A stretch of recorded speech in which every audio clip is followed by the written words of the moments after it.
What if you could play a part in impacting the mental health crisis that is challenging the world today? I'm convinced that deep listening is part of what holds up this world. With deep listening, we have the opportunity to provide hope and encouragement to those who are in deep, dark places. Deep listening gives people the courage to move forward even in the most difficult times. Let me introduce you to my friend. We'll call him Bob. Bob didn't start out as a friend, of course. Who does? And to be honest with you, Bob inserted me into a precarious situation shortly after we met. He had attended the weekly mental health group that I run, and I gave him my cell phone number like I do for everyone. Most people never call it, but just in case I give it to them in case they need additional support. And he inserted me with a single text into a mental health crisis. The text read something like this: I don't know if I can go on. I don't think anyone will miss me when I'm gone. Prove me wrong. I chose to step forward, and I chose to step up for my new friend, Bob. This was not a conversation for a text, so I gave him a call, and we talked for a few minutes. My biggest learning from that first conversation is that he wasn't actually suicidal. What he was deeply lonely and isolated. I made a commitment to him in that conversation to be his friend and to show up for him. And over the course of the next several months, that's what I did. We talked most days, often via text. I learned more about what was making him feel so lonely and so isolated. You see, his wife had been diagnosed with terminal cancer. And on top of that, she had filed for divorce during her final days. Add to that the fact that his adult children really didn't want anything to do with him, and he had no real friends. In a very real sense, he was alone in the world, except for me. But my conversations with him made a tremendous difference in his life, even after his wife passed. He was able to build new friendships. He made the decision to pull some of his wife's belongings out of their apartment as part of the grieving process. He even made the difficult decision to return to church and endure the frankly awful conversations around, how is your wife doing?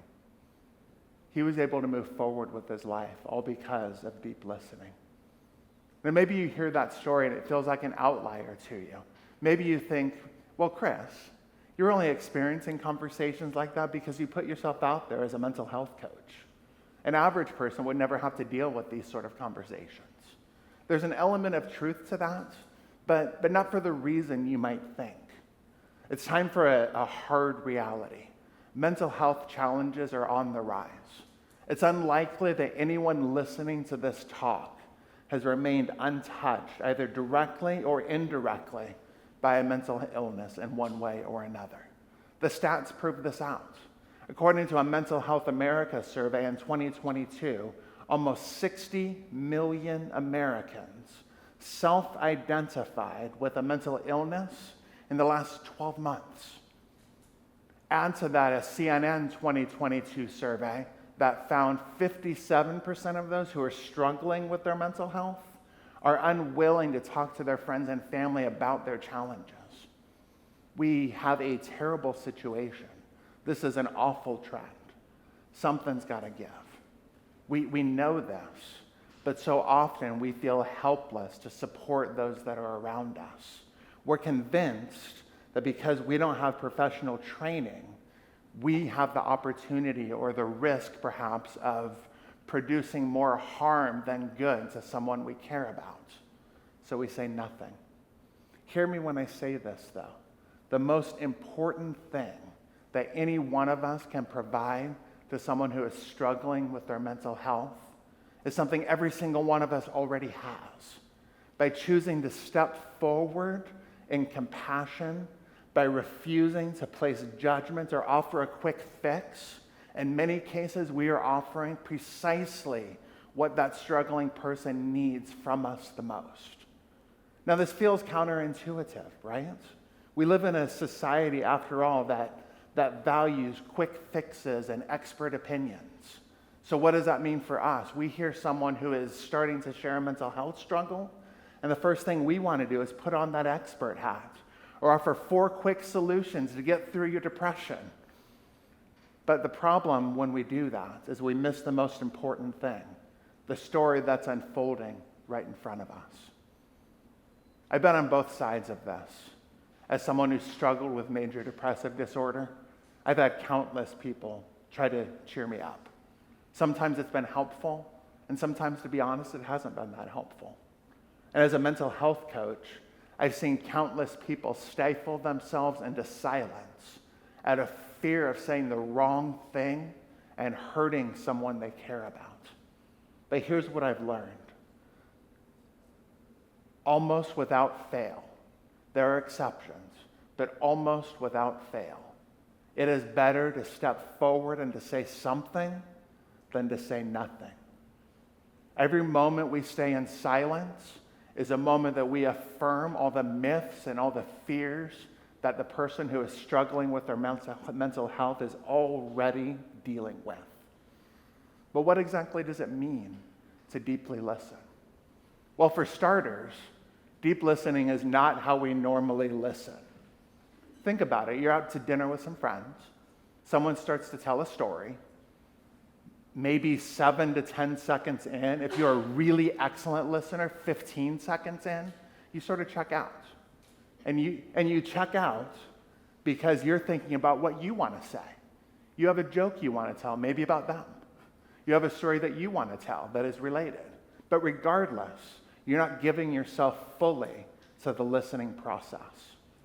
That at its core is a great starting definition for deep listening. To give yourself fully to the listening process. It is to make a choice to pay attention to the person that is in front of you and to listen to what they're actually saying, rather than trying to formulate a response. But deep listening is more than just paying attention to words. It is something we do with the heart and the mind. There are 5 stages to deep listening. And these are stages that all of us can learn and improve upon.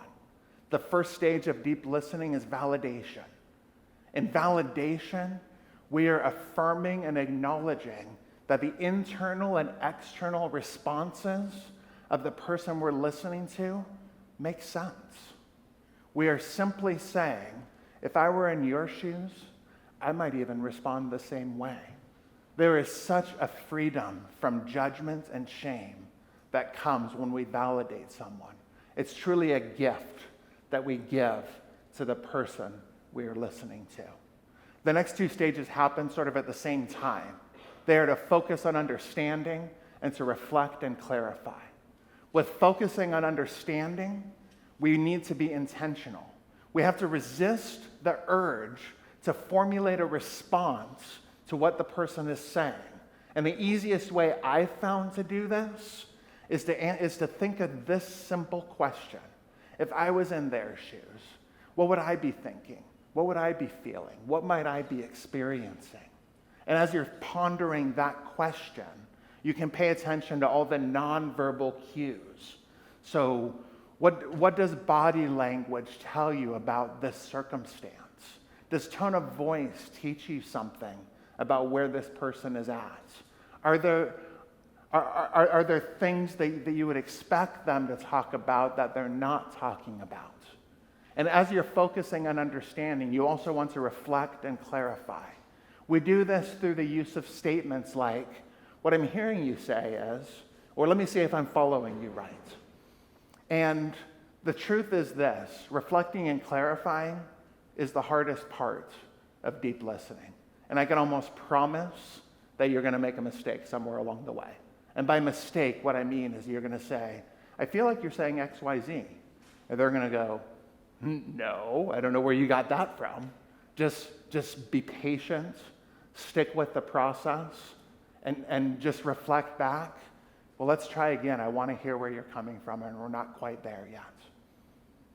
Once you've reflected and clarified, it's time for the 4th step, which is this: declare the good news.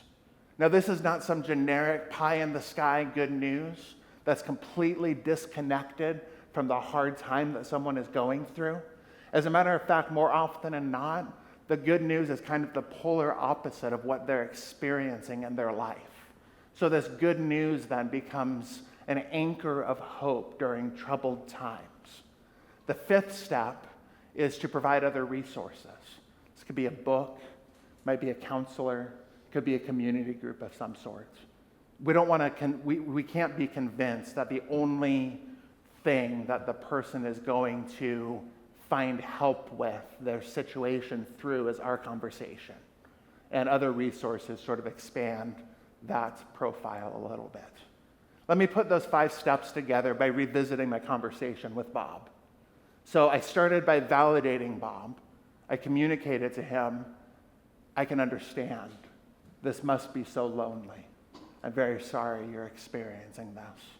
Then I practiced focusing and understanding and reflecting and clarifying by asking a few questions around the specifics of his relationships with his family members.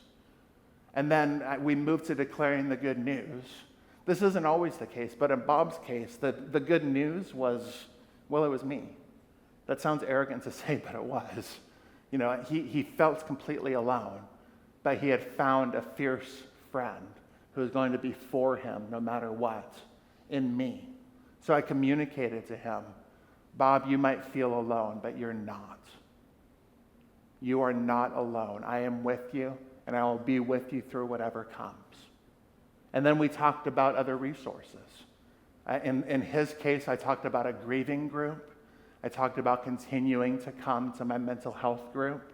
And I suggested he find a counselor that specialized in grieving and trauma because he had a lot to work through. So then the thing that we have to figure out is this. Is deep listening the best answer for every scenario? Of course not. There are plenty of times where what we need more than a kind ear is a trained ear. Someone who's dealing with deep-seated trauma is not going to find a cure-all by having someone deeply listen to them. That's where therapy like EMDR or DBT might be more effective or might be part of the solution. In the same way, someone who is in an unsafe environment, deep listening isn't going to fix their problem. What they really need to do is find the courage to change their circumstances, which will then allow them to move forward into a better mental health space. The third kind of exception might be the most important, and that's people who are in a true crisis. If someone's in a suicidal crisis, deep listening is part of the solution, but there's more at play here. We need to be certain that we always take someone's suicidal ideations 100% serious. And what that means in the context of deep listening is marshaling support. This is where we would encourage them to maybe call the mental help line, 988 or something like that. With those exceptions put in place, I just want to reiterate that I'm convinced deep listening is part of the answer for the mental health crisis we're experiencing in this country. I have not only been the giver of deep listening, but I've been the recipient of it as well. Deep listening literally changed my life. When I woke up in the psych ward after my suicide attempt, the first emotion I felt was anger.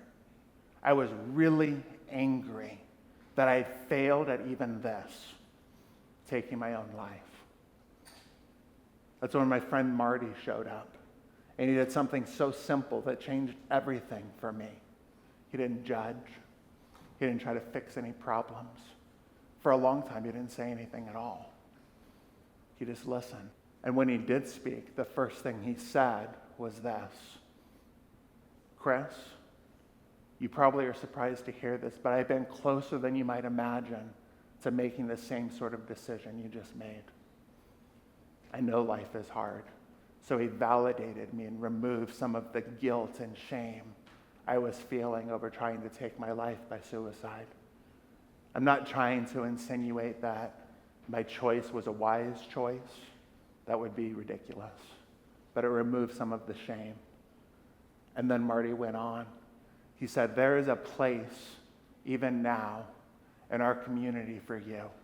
We can't have this happen again. There are skills, talents, and passions that you bring to the table that no one else has. We need you in our community. We're incomplete without you.